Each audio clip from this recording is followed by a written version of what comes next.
함께 같이 읽겠습니다. 앞에도 나와 있기 때문에요. 함께 한 목소리로 합독해서 읽겠습니다. 하박국 3장 2절 시작. 여호와여, 내가 주께 대한 소문을 듣고 놀랐나이다. 여호와여, 주는 주의 일을 이 수년 내에 부응하게 하옵소서. 이 수년 내에 나타내시옵소서. 진노 중이라도 긍휼을 잊지 마옵소서. 아멘. 이번 주는 제가 놀란 한 주였습니다. 지난 수요일까지 해서 모든 맡겨진 일정을 다 마치고 담임 목사님이 돌아오시기 때문에 마음에 좀 부담을 덜고 기쁨으로 편안한 마음으로 준비하고 있었는데 갑작스러운 연락을 받아서 제가 솔직히 좀 놀란 한 주였어요. 지난주 수요일날 우리 말씀을 들으신 분은 아시겠지만 좀 말씀을 정리하는 말씀을 드렸거든요. 그래서 자유함을 얻었는데 그 이후에 그 얘기를 듣고 좀 당황을 했어요. 그런데 한편으로 드는 생각은 이렇게 또 새롭게 또 이렇게 기회를 주시고 또 이렇게 말씀을 성도님들과 나눌 수 있는 이런 시간을 주시는 것은 또 하나님께서 우리 저를 통해서 우리 성도님들에게 우리 말씀에게 공동체에게 주시는 말씀이 있지 않을까, 그런 계획이 있으셔서 그러신 것이 아닐까 이렇게 생각하면서 말씀을 준비했습니다. 이 자리에 계신 분들 중에 어느 누구도 고난을 겪어보지 않은 사람은 없습니다. 우리 인생에는 고난이 늘 있습니다. 그리고 지금도 겉은 괜찮아 보이지만 그 고난을 겪고 있는 분들이 있습니다. 이 고난이라는 것은 전혀 예기치 않게 찾아오죠. 이 고난이 우리 인생 가운데 찾아오면 이 고난은 우리 인생을 두렵게 만들고 우리 마음을 무겁게 만듭니다. 이 고난에 눌리면 사람이 우울해져요. 근데 이 고난 중에서도 더 힘든 고난이 있어요. 그 고난은 뭐냐면 끝이 보이지 않는 고난이에요. 잠시 있다 지나갈 고난 같으면 어떻게든 이겨보겠는데 내가 지금 겪고 있는 이 고난이 끝이 보이지 않을 때 좀 앞이 캄캄하죠. 어떤 희망이나 어떤 미래가 보이지 않는 고난 속에 빠질 때 우리는 깊은 좌절 속에 빠지게 됩니다. 이 끝이 보이지 않는 고난보다도 더 어려운 고난이 한 가지 더 있는데 그 고난은 뭐냐면 바로 이유 없는 고난이에요. 원인을 알 수 없는 고난. 우리는 우리 자신 너무 잘 알기 때문에 하나님 앞에 많은 죄를 짓고 삽니다. 하나님을 속이고 사람을 속이고 삽니다. 그래서 우리에게 어떤 고난이 찾아오면 그래, 이것은 내가 잘못했기 때문에 하나님께 나를 벌 주시는 것 같아. 나를 심판하시는 것 같아. 이런 생각이 들 때가 있죠. 때로는 내가 하나님 앞에 정말 정직하게 살고 거룩하게 살고 하나님의 뜻대로 살려고 발버둥 쳤는데도 불구하고 전혀 예상치 못했던 힘든 고난이 나에게 닥쳐올 때 참 힘들죠. 욥이 경험했던 고난, 하나님 앞에 경건한 삶을 살았음에도 불구하고 겪어야 됐던 그 아픈 고난들. 우리 인간들이 고난을 당하면 어떤 일을 먼저 하느냐? 그 고난을 해결하기 위해서, 어려움을 돌파하기 위해서 모든 방법을 다 사용합니다. 내가 할 수 있는 모든 방법을 다 해요. 그럼에도 불구하고 그 문제 해결되지 않을 때에서야 비로소 우리 인간은 하나님을 찾습니다. 그때 하나님께 기도하고요, 하나님께 부르짖습니다. 하나님께 그 간구의 응답이 오길 원하지만 아무리 기도해도 하나님이 내 기도에 응답하지 않으시고 마치 하나님이 안 계신 것처럼 느껴질 때 우리는 하나님을 원망하며 살아갈 때도 있습니다. 시간을 가만히 돌이켜 생각해 볼 때 그 고난의 시간을 통해서 하나님이 우리에게 말씀하고자 하시는 것들이 분명히 있어요. 그 고난을 통해서 하나님은 우리의 모습을 그 고난을 통해서 비춰주신다는 거예요. 항상 느끼는 거지만 우리가 그 고난 당할 때 그때는 깨닫지 못해요. 그런데 시간이 지나서 돌이켜보면 그 고난이 그 시기에 나에게 찾아왔던 이유를 우리는 깨닫게 되죠. 어떻게 보면 당연한 얘기지만 우리 인생에 고난이 찾아올 때에 그 고난을 대하는 방식이 바로 내 믿음이에요. 그러니까 내가 믿음이 있느냐 없느냐는 언제 알 수 있는가? 내 인생에 고난이 닥쳐왔을 때. 바꾸어 말하면요, 내 인생에 이런 어려움과 고난이 없으면 얼마나 내 믿음이 성장했는지를 알 수 있는 방법이 없어요. 그리고 나의 믿음에 어떤 능력이 있는지도 알 수 없어요. 그리고 선생님들은 이해되시겠지만 학생들에게 가르치기만 하지 않죠? 학생들에게 시험을 냅니다. 중간고사, 기말고사를 평가하죠. 왜냐? 그 시험을 봐야지 그 학생들이 제대로 학습에 따라하고 있는가, 그 학생들이 많은 것을 배웠는가 판단하고 평가할 수 있기 때문에. 하나님도 우리에게 고난을 주신 이유는 뭐냐? 우리의 믿음이 과연 성장해 갔느냐, 우리의 믿음에 능력이 있는가를 우리에게 보여주기 위해서 때로는 우리에게 고난을 주시는 거예요. 저는 이 세상을 살면서 고난이 찾아왔을 때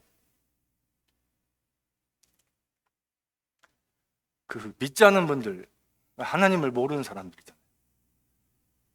그분들과 똑같이 내가 반응을 했던 적이 있어요. 참 부끄럽더라고요. 하나님을 믿는 사람이고 내가 그래도 목회자인데 왜 나는 그렇게 반응했을까? 여러분, 이유 없는 고난은 없어요. 우리가 그 고난이 이유 없다고 생각할지라도 하나님은 그 고난에 대한 이유를 가지고 계신 거예요. 우리에게 고난이 주어진 또 한 가지 이유가 있는데요, 우리에게 고난이 있으면 아까도 말씀드렸지만 그 고난 때문이라도 우리는 하나님을 찾게 돼요. 고난이 없는 인생을 가만히 보면 방종하고요, 교만하여지고 하나님 없이 충분히 살 수 있다고 인간은 생각을 해요. 제가 늘 이야기하죠. 사람은 인생에 고난이 찾아와야 기도를 해요. 여러분, 인생에 고난이 없어서 기도하지 않는 것을 기뻐하시면 안 돼요. 하나님 없이 살아갈 수 있게끔 여러분을 속이는 그 사탄의 전략에 넘어가고 계신 거예요. 우리는 평탄할 때 기도하기보다도 우리 인생에 어려움이 닥칠 때 기도하기 때문에 그 고난이 때론 우리에게 하나님을 찾는 그런 과정이 되는 거예요. 저도 목사지만 한 인간으로서 제가 감당할 수 없는 고난과 어려움이 찾아오면 하나님께 나와서 기도하게 됩니다. 누가 시켜서 기도하는 게 아니에요. 하나님밖에 의지할 분이 없기 때문에 하나님 앞에 엎드려지게 돼요. 고난이 있으니까 하나님의 이름도 부르게 되고요, 고난이 찾아왔기 때문에 하나님이 계신 것을 망각하고 살다가 다시 한번 내 삶을 돌이켜 하나님께로 돌아가는 거예요. 저는 고난이 없는데 하나님께 찾아와 기도하는 사람 별로 보지 못했어요, 솔직히.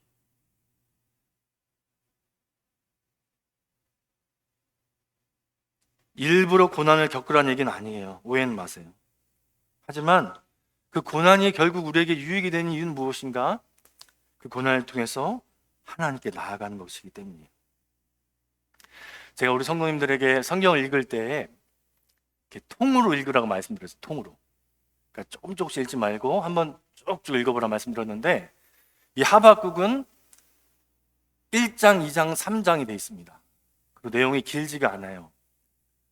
그러니까 여러분 오늘 설교를 들으시고 돌아가셔서 한번 기회가 되시면 하박국을 1장, 2장, 3장을 쭉 한번 이어서 읽어보세요. 그러면 오늘 제가 말씀드렸던 부분하고 이어지면서 하나님 여러분에게 말씀을 줄 줄 믿습니다. 오늘 우리가 읽었던 하박국은요, 사람의 이름이에요. 하박국이라는 사람의 이름인데 이 이름엔 뜻이 있습니다. 하박국의 이름은 무슨 뜻을 갖고 있냐면 씨름하다라는 뜻이에요. 씨름하다. 레슬링 하는 거 있죠. 레슬. 씨름한다는 뜻이에요. 또 하나의 뜻이 있는데 뭐냐면 embrace. 포옹하다라는 뜻이에요. 이미 이름 안에 이 사람이 어떤 사람이었는지를 많이 우리에게 보여주고 있죠. 이 사람은 하나님과 늘 씨름했던 사람이에요. 하나님을 안고 놓지 않았던 사람이에요. 보통의 우리가 선지서를 읽으면 대부분 선지자들에게 하나님의 말씀이 임하고 그 들은 말씀, 그 하나님께로부터 받은 그 계시의 말씀을 이스라엘 백성들에게 선포하는 내용들이에요. 근데 이 하박국은 조금 다릅니다. 하나님께 들은 말씀을 선포하기보다도 어떻게 이 하박국의 이야기는 시작되냐면 이 하박국이 하나님께 질문하는 내용으로 시작을 해요. 어떤 질문을 했는가 궁금하시죠? 한번 저랑 같이 말씀을 읽어보겠습니다. 1장 2절부터 4절까지 제가 화면에 띄워달라고 했기 때문에 한번 저와 같이 읽어보겠습니다. 여러분 1장 2절부터 4절까지 시작. 여호와여 내가 부르짖어도 주께서 듣지 아니하시니 어느 때까지이리까? 내가 강포로 말미암아 외쳐도 주께서 구원하지 아니하시나이다. 어찌하여 내게 죄악을 보게 하시며 패악을 눈으로 보게 하시나이까? 겁탈과 강포가 내 앞에 있고 변론과 분쟁이 일어나나이다. 이러므로 율법이 해이하고 정의가 전혀 시행되지 못하오니 이는 악인이 의인을 에워쌌으므로 정의가 굳게 행하여집니다. 이 말씀을 쉽게 풀이하면 이런 거예요. 하나님, 왜 하나님을 잘 믿는 사람들은 어려움을 당하고 하나님 없이 살아가는 저 이방인들은 더 번성하고 잘 되는 겁니까? 저 악인들은 심판받아 마땅한 저 이방인들은 심판하지 않으시고 왜 하나님을 믿고 사는 우리들, 의인된 우리들은 이렇게 고통을 주십니까? 라고 항변을 하는 거예요. 여러분 제가 성경을 읽을 때 배경을 잘 이해할 필요가 있다고 그랬어요. 이 하박국은 이 이스라엘이 두 나라로 쪼개지는데 북이스라엘은 벌써 멸망당했어요. 아수르에게. 이 남유다에서 일어났던 일인데 남유다에서 어떤 일이 일어나면 대다수의 왕이 참 악했어요. 근데 하나님이 선한 왕을 한 명 주셨는데 그게 누구냐? 요시야 왕이었어요. 요시야 왕이 어떤 사람이냐면 어린 나이 8살의 왕이 돼서 가장 먼저 하는 게 뭐냐면 하나님의 성전을 수리합니다. 보통 우상을 숭배하는 그런 의식을 먼저 하는데 이 요시야는 성전을 수리해요. 하나님의 전을. 놀라운 일이 발생했죠. 성전 수리하다 보니까 그 성전 안에서 뭐가 발견된 거예요. 그게 뭐였냐면 그동안 먼지만 쌓여있던 하나님의 율법책이 발견된 거예요. 그러니까 그동안에는 하나님의 말씀 없이 살았던 거예요. 남유다 사람들이.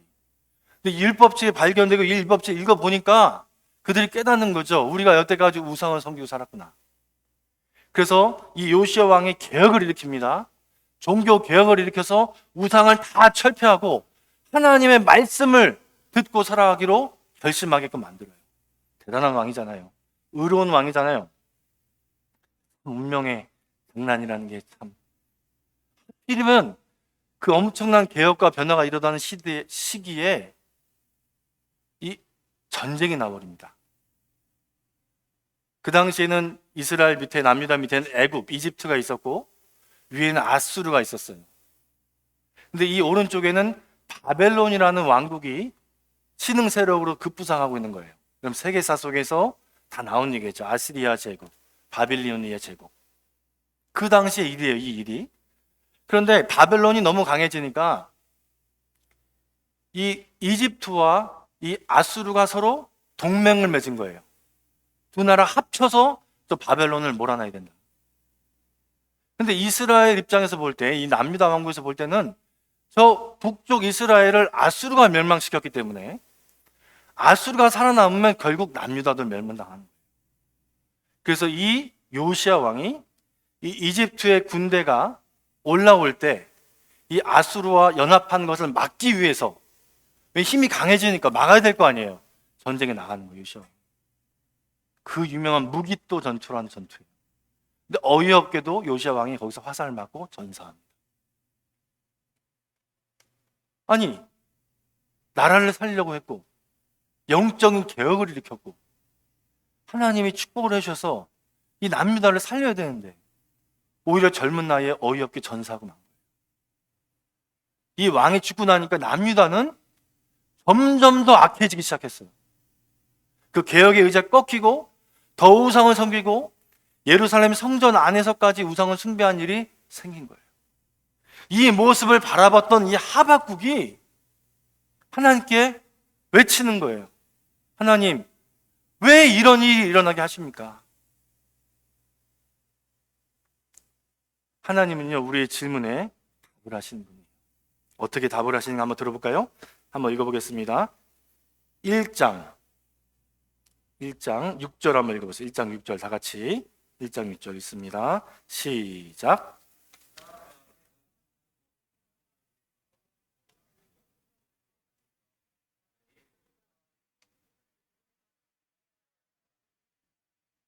그래도 하박국은 믿고 있었던 것이 무엇이냐면 하나님은 의로우신 분이기 때문에 불의를 놔두지 않으실 것이고 반드시 저 이방 민족을 심판하실 거예요. 여러분, 이런 질문 안 해보셨어요? 하나님이 정말 선하신 분인데 왜 이 땅에서 악한 일이 멈춰지지 않는 거예요? 왜 저 우크라이나 전쟁 끝나질 않고 저 이스라엘의 분쟁은 멈춰지지가 않는 거예요? 왜 내 주변에 너무나 선한 사람, 착한 사람이 하나님을 잘 믿는 사람 하나님이 데려가시고 왜 악인은 죽지도 않고 더 오래 살면서 더 부와 번영을 누리고 사냐고요? 정말 하나님이 공의로우신 하나님이 정말 계시다면 이게 가능한 일이냐고요? 이것에 대해서 공부하는 학문이 있는데 신정론이라고 해요. 신학적으로 많은 사람들이 그것에 대해서 연구를 했습니다. 하나님이 반드시 그 문제를 해결해 주실 거라고 질문을 던졌는데 하나님의 대답은 무엇이냐? 갈대아 사람을 통해서 너희들을 심판하겠다. 갈대아 사람은 누구냐면요, 이런 갈대아 우르에서 나온 사람이 한 명 있어요. 갈대아 우르에서 하나님의 부르심을 받고 그 땅에서 나온 사람이 누구냐면 아브라함입니다. 아브라함이 살던 지역이 갈대아 우르 땅이에요. 그 땅을 다른 말로 바벨탑이 있었던 바벨론 왕국이었어요. 하나님이 우리보다 더 악한 민족을 죽이고 강탈하는 저 바벨론 사람들을 데려다가 우리를 오히려 더 심판하시겠다는 거예요. 그러니까 하박국이 너무 어이가 없는 거죠. 너무나 화가 나는 거죠. 지금 이 땅에서 일어나는 불의도 못 참는 상황 속에서 어떻게 우리를 구원하시지 않고 더 악한 이방 민족을 통해서 우리를 심판하시려 하십니까? 라고 항변하는 거예요. 이렇게 해서 1장이 끝나요. 2장은 무슨 내용이 나오겠습니까? 이 하박국의 항변에 대해서 하나님이 답을 해주세요. 여러분 생각해 보세요. 왜 하나님은 하필이면 이방 민족을 통해서 남유다를 심판하셨을까? 궁금하지 않으세요? 전 참 궁금했어요. 이유 없는 고난, 하나님의 정의가 보이지 않고 악인이 더 잘되는 형통을 보면서 그 분노하며 외쳤던 하박국의 그 질문에 하나님이 어떻게 답변하셨냐는 거죠. 한번 저랑 읽어봐야 됩니다. 2장을 읽어봐야겠죠? 2장 3절 4절 한번 읽어보겠습니다. 2장 3절 4절 같이 읽겠습니다. 시작. 이 묵시는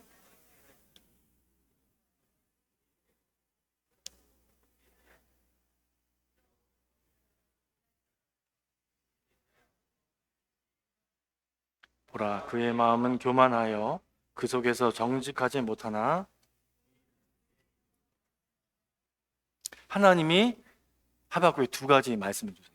한 가지는 하나님의 말씀은 반드시 응답이 이루어지니까 좀 더디더라도 인내하면서 기다려라. 또 한 가지 말씀 뭐냐면요, 어떤 일이 있어도 그 기간 동안에 믿음을 잃지 말아라.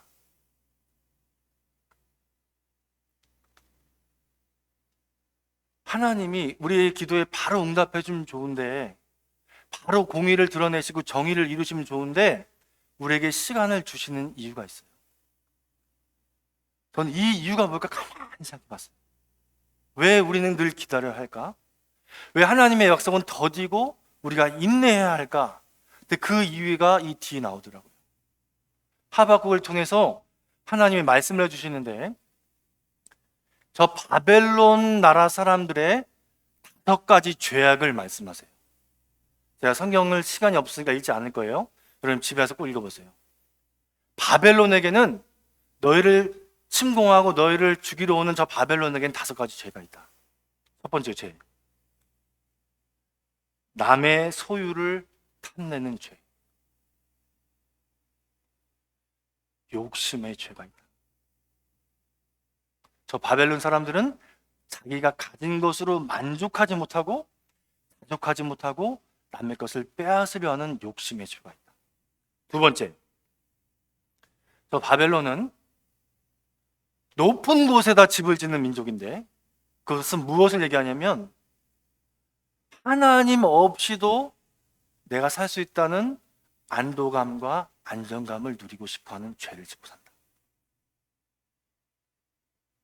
저 이방 민족은 하나님 없이도 내가 편안하게 살 수 있다고 만드는 그런 생각을 하게 한다. 세 번째,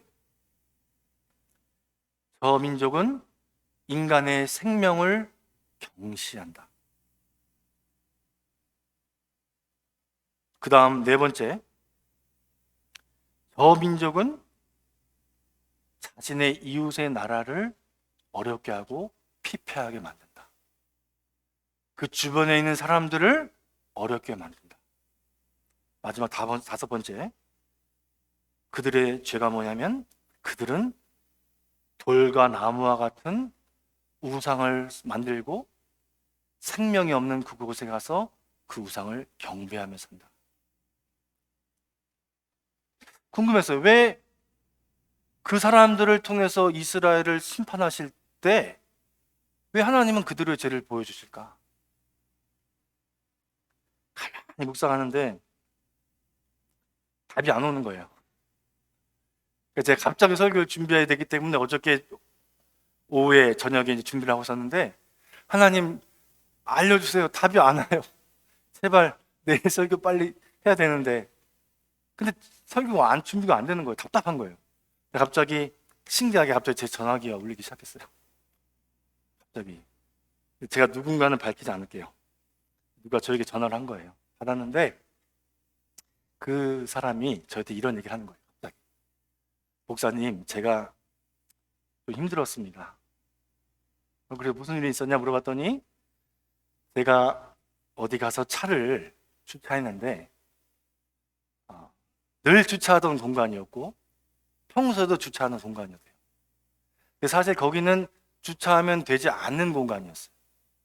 근데 그동안에 매번 됐기 때문에 아무 일 없었던 거죠. 그러니까 그냥 평소처럼 된 거예요. 근데 이제 그냥 되긴 미안해서 거기 플라자가 있어갖고 물을 사러 갔다는 거죠. 물을 사러 갔는데 뭐 물 사는 거 얼마나 오래 걸렸겠어요. 차 대고 들어와서 물 사고 화장실 갔다 왔는데 갑자기 무슨 일이냐면 내 차가 견인이 되고 있는 거예요. 보통 캐나다 그렇게 빠르지 않잖아요. 한 30분 뒤에 와도 아무도 안 오잖아요. 근데 그날따라 시간도 저에게 얘기해 주는데 7분. 물 사고 화장실 갔다 오는 시간이 7분이었는데 갑자기 내 차를 바퀴를 다 걸어 잠그고 끌고 가려고 하고 있었다는 거예요. 너무 놀라가지고 그 사람을 붙들고 얘기를 했대요. 아니, 너 내 차를 왜 끌고 가느냐? 그 사람 말하는 건 너가 여기 되면 안 되는데 됐다. 아니다, 나는 그냥 된 게 아니라 고객이다. 물도 샀다.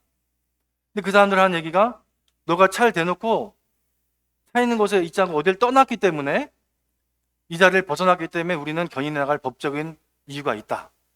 논쟁이 일어난 거예요. 여러분 같으면 그 상황에서 어떻게 하시겠어요? 내 차가 끌려가냐 마냐 하는 그 상황에서. 글쎄요. 이 방법을 좀 알았어야 되는데 몰랐네요.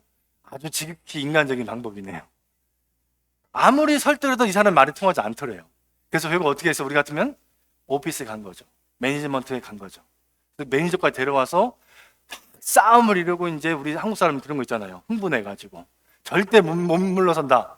근데 결국 아무리 얘기를 해도 그 사실 주차하면 안 되는 공항이었기 때문에 지고 그 자리에서 현금 250불을 내고 왔다는 거예요. 그 너무너무 힘들었다는 거야, 그날이. 아니, 돈도 돈이지만 너무 억울하지 않아요? 평소에 됐던 곳, 아무 일 없던 곳이 갑자기 그날따라 빨리 왔는데 그 일이 생겼기 때문에 너무 힘들다고 저한테. 근데 가만히 생각해 보니까 내가 말하지도 않았는데 이분이 또 스스로 얘기하는 거예요. 목사님, 생각해 보니까 제가 할 말이 아니네요. 제가 잘못을 했네요. 저는 아무 말 안 했어요. 가만히 듣고만 있었어요. 제가 사실은 먼저 차라리 잘못된 게 제 잘못이죠. 남이 잘못하기 이전에 내가 먼저 잘못한 게 있는데 내 모습은 보지 못하고 그 사람을 정죄하고 평가하고 갈등을 겪었네요. 라고 얘기를 하시는 거예요. 그러면서 인간이 죄인이다 막 이런 얘기까지 막 하는데 그게 너무 길어서 못 하겠고 갑자기 저기 아이디어가 딱 오는 거예요. 우리는 누군가 날 힘들게 하고 어려운 사람, 날 이유 없이 괴롭힌 사람을 볼 때 그 사람을 판단하고 공격해요. 근데 하나님은요, 놀랍게도 하나님의 뜻이 무엇인지 모르는 그 시간에 그 이방 사람들, 하나님을 알지 못하는 사람들의 죄악을 통해서 나의 죄가 무엇인지를 알게 해주세요. 내가 하나님을 섬긴다고 하면서 저 이방인처럼 우상을 섬기고 살고, 내가 하나님을 믿는다고 하면서 세상 것을 가진 것에 대해서 만족하며 안정감을 누리고 살려하고, 내 주변에 있는 사람을 내가 한 것처럼, 나에게 한 것처럼 똑같이 공격하고 힘들게 하는, 하나님이 저 우상을 섬기는 사람들을 통해서 나를 심판하시는 이유는 뭐냐면 나에게 그냥 고통을 주시기 위한 게 아니에요.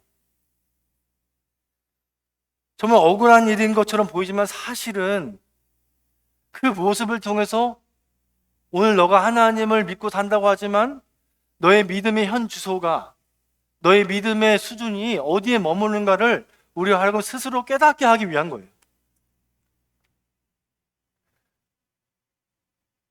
그 일들이 누군가에게 일어난 일이 아니라 바로 나에게 일어난 일임을 깨닫게 하시기 위해서 그 하나님의 약속이 더디게 응답되고 있는 거예요.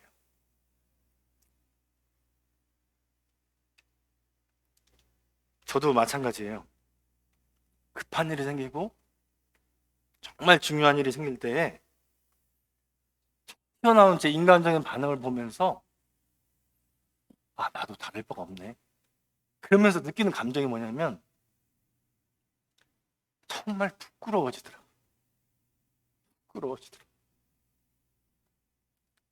하나님은 오늘도 나를 기다리시고 인내하시면서 나의 죄악을 깨닫고 믿음으로 살기를 원하시는데 여전히 나의 믿음은 그 자리에 머물러서 하나님의 말씀을 알지 못하는, 전혀 말씀을 알지 못하는 저 세상 사람들과 전혀 구별되지 않고 똑같은 모습으로 살아가는 나의 모습을 보게 하시더라고요.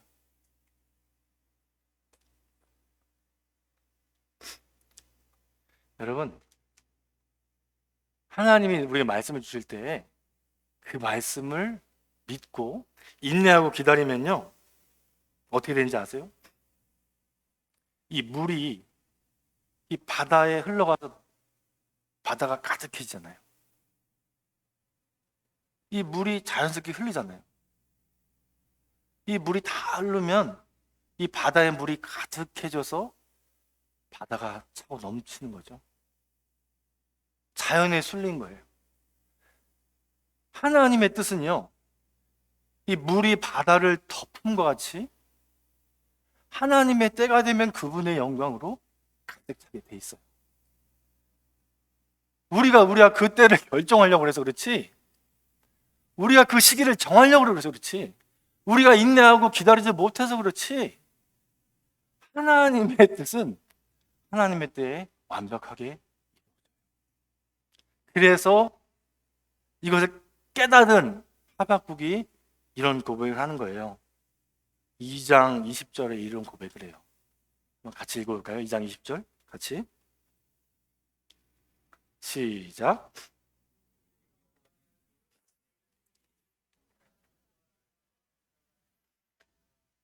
예수님께서 십자가에서 고초당하시고 고난당하시고 못 박히실 때 사람들은 예수님이 그런 취급을 받을 분이라고 생각하지 않았어요.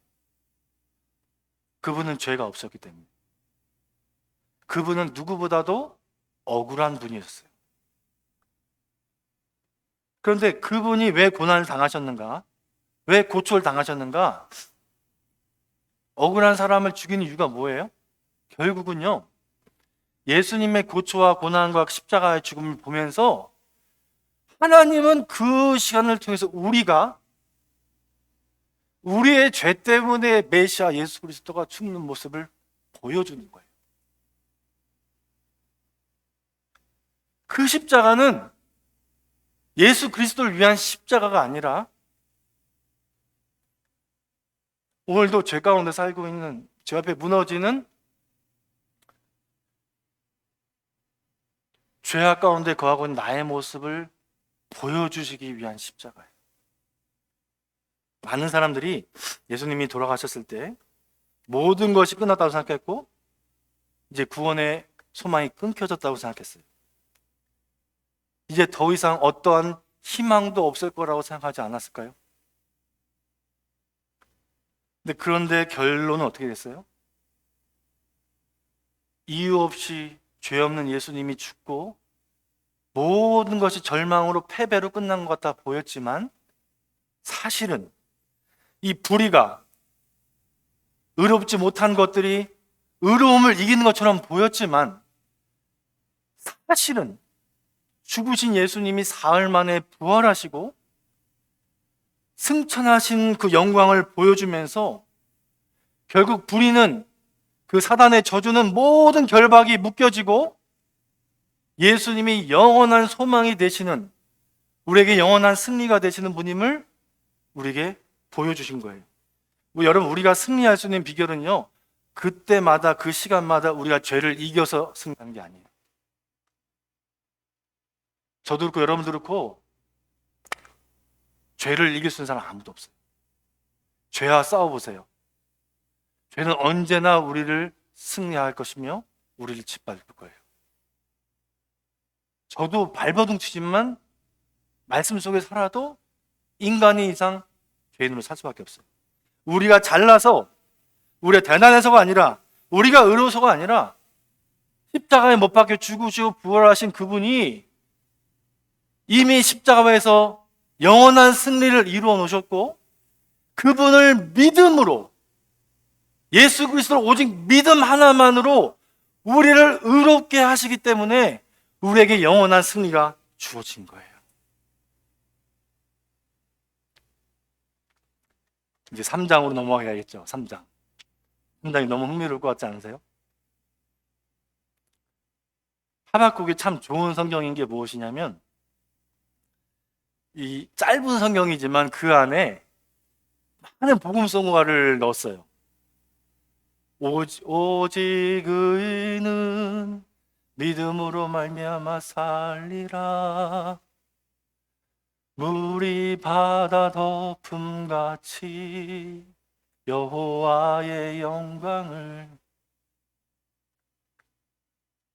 하나님의 응답을 받은 하박국이 기도하기 시작합니다. 여호와여, 내가 주께 대한 소문을 듣고 놀랐습니다. 여호와여, 기도하오니 주는 주의 일을 이 수년 내에 부응하게 하옵소서. 이 수년 내에 나타내시옵소서. 진노 중에라도 긍휼을 잊지 말아 주옵소서. 우리가 가장 좋아했던 찬양, 그 부흥이란 찬양의 가사가 여기서 나온 거죠. 이 짧은 성경 안에 이렇게 많은 곡들이 쓰여졌다는 게 참 의미가 있는 것 같아요. 하나님의 답을 들은 하박국에서 나온 반응은 뭐냐? 하나님께 기도하기 시작했어요. 주의 부흥을 간구하며 기도하기 시작합니다. 여러분 착각하지 말아야 돼요. 하나님의 말씀을 받은 사람은, 하나님의 응답을 받은 사람은 세상으로 달려나가지 않습니다. 저 불의와 싸우고 하나님의 공의를 드러내겠다고 달려나가는 게 아니에요. 하나님의 말씀을 받고 하나님의 응답을 경험한 사람은 그 사람이 어떤 인생으로 바뀌느냐? 하나님께 기도하기를 시작하는 사람으로 바뀌게 돼 있어요. 하나님께 기도하는 인생, 하나님께 엎드려 기도하는 인생을 사는 사람들은요, 그 인생의 기도가 더 이상은 기도가 아니에요. 무슨 말인지 모르시겠죠? 기도하는 인생을 사는 인생에게 나타나는 한 가지 현상이 뭐냐면, 기도 많이 하는 사람이 나타나는 대표적인 모습이 있는데, 그게 뭐냐면 이 하박국의 마무리되는 내용이에요. 끝나는 내용 읽어봐야겠죠? 17절, 19절 쭉 읽습니다. 여러분 같이 시작. 비록 무화과 나무가 무성하지 못하며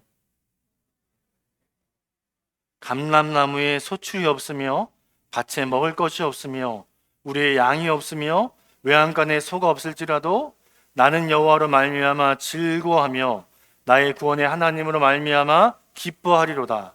주 여호와는 나의 힘이시라. 나의 발을 사슴과 같게 하사 나를 나의 높은 곳으로 단게 하시리로다. 이 노래는 주의하는 사람을 위하여 내 수금에 맞춘 것이니라.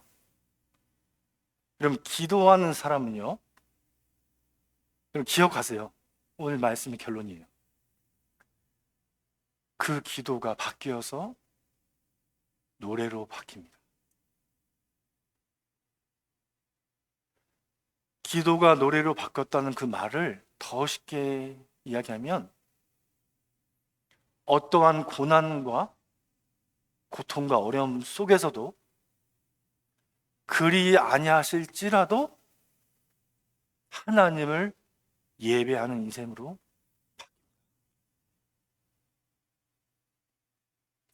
어떤 고난이 찾아와도 그 고난 앞에 휩쓸리지 않고 흔들리지 않고 오직 믿음을 가지고 살아가는 예배자의 인생으로 바뀌는 거예요. 제가 좋아하는 찬양 한 가지 있습니다.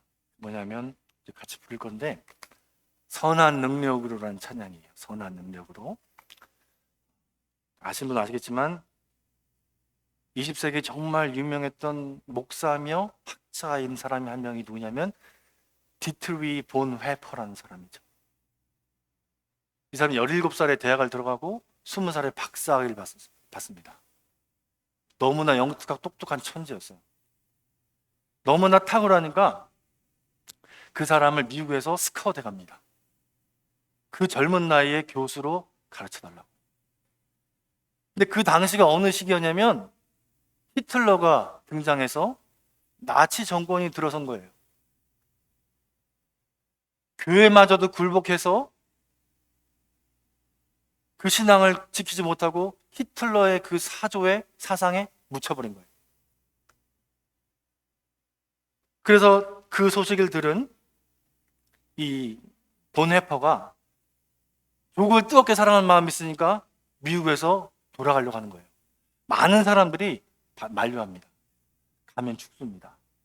가면 고초를 당할 것이고 고문이 기다리고 있습니다. 가지 마십시오. 당신은 미래가 보장된 사람, 거기 가지 않아도 안정적으로 살 수 있는 사람이기 때문에 가지 마십시오라고 그 저명한 학자들이 다 그를 만류했어요. 그럼에도 불구하고 그가 독일로 다시,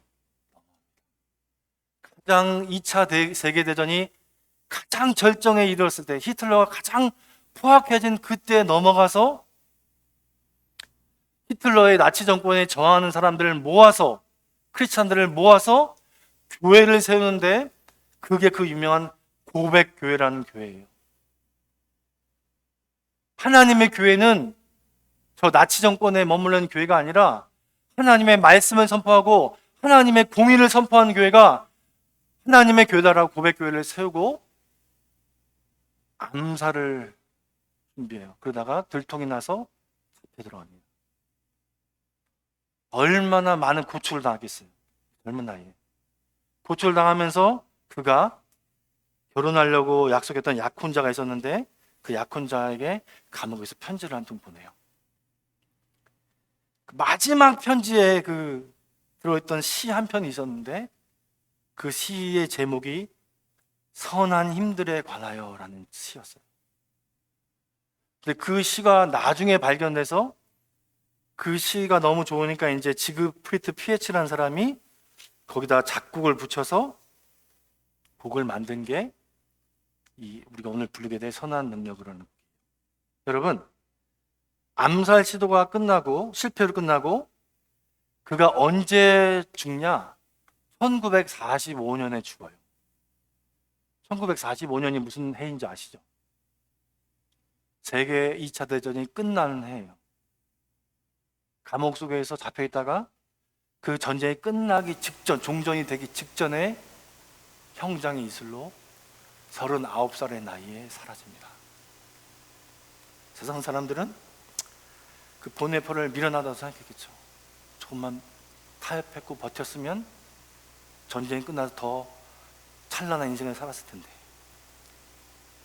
그런데요, 전쟁이 끝나고 다 끝난 것 같아 보이는데 그가 믿음으로 보냈던 그 시 한 편이 작곡이 입혀져서 오늘날 우리 많은 믿는 사람들이 믿음으로 예배드리는 찬양의 고백이 된 거예요.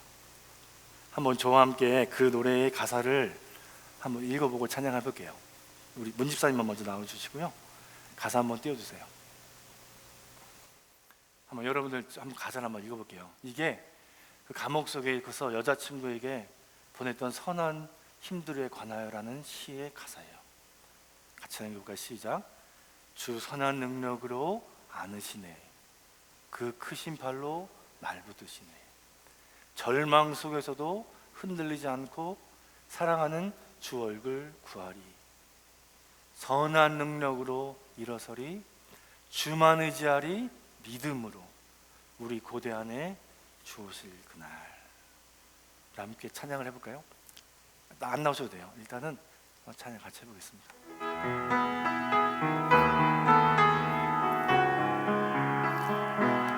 같이 가사를 생각해보면서 1절부터 3절까지 한번 찬양하겠습니다. 주 선한 능력을 안으시네. 그 크신 팔로 날 붙드시네. 절망 속에도 흔들리지 않고 사랑하는 주 얼굴 구하리. 선한 능력으로 일어서리. 주만 의지하리. 믿음으로 우리 고대 안에 주 오실 그날. 영광의 새날을 맞이하리.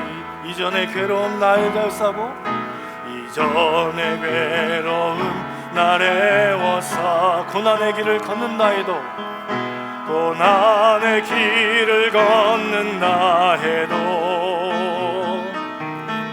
주님께 모두 맡긴 우리 영혼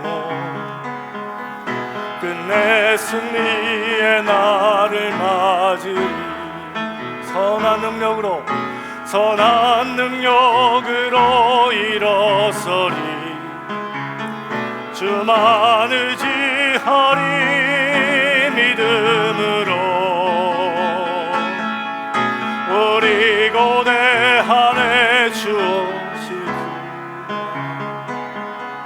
승리의 새날을 맞이할. 주님이 마신 고난의 신잔을 결단하며 마신 고난의 쓴자 우리도 감사하며 받으리. 우리도 감사하며 받으리. 이는 고난 채워가 예수와 복음 위에 살리라. 예수와 복음 위에 살리. 아멘. 선한 능력으로 일어서리. 주만 의지하리. 믿음으로 우리 고대하네 주 오실 그날. 승리의 새날 선한 능력으로 일어서리. 함께 선포합시다.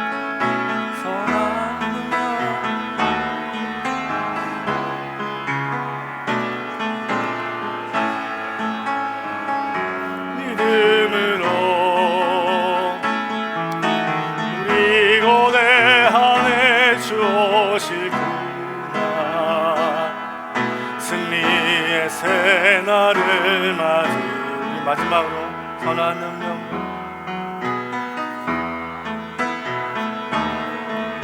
주만 의지하리. 믿음으로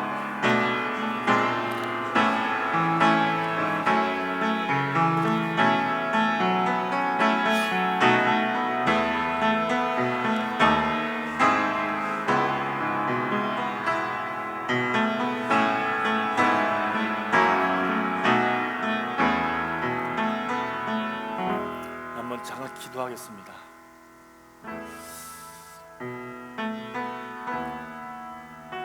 이런 고난이 없다고 좋아하지 마세요. 고난이 힘들고 고통스럽지만 우리가 하나님께로 나아가게 하는 하나님의 방법이에요. 하나님의 응답이 오지 않는다고 염려하지 마세요. 반드시 와요. 하나님은 그 기간 동안에 여러분들이 믿음으로 자라고 성장하기를 기다리시는 거예요. 지금 고난이 있는 분도 있고 고난이 없는 분도 있을 거예요, 이 자리에. 그러나 기억하세요. 여러분들 인생 가운데 고난이 또 찾아와요. 여러분들을 무너뜨릴 만한 강력한 고난이 늘 우리 주변에 있어요. 기도가 노래가 되는 인생, 그게 하나님을 예배하는 인생이에요. 하나님은 여러분들의 예배를 받으시고 여러분들이 예배 가운데 살아가기를 원하시는 거예요. 여러분 크게 기도하지 않아도 좋습니다. 오늘 말씀을 통해서 하나님이 여러분 마음 가운데 두드리신 부분이 있다면 하나님이 주신 마음으로 기도해 보세요. 성령이 주시는 마음으로 하나님께 여러분들의 믿음을 드려보세요. 제가 또 한 가지 여러분들에게 제안하고 싶은 건 뭐냐면, 우리 예수와 복음 위에 삽시다.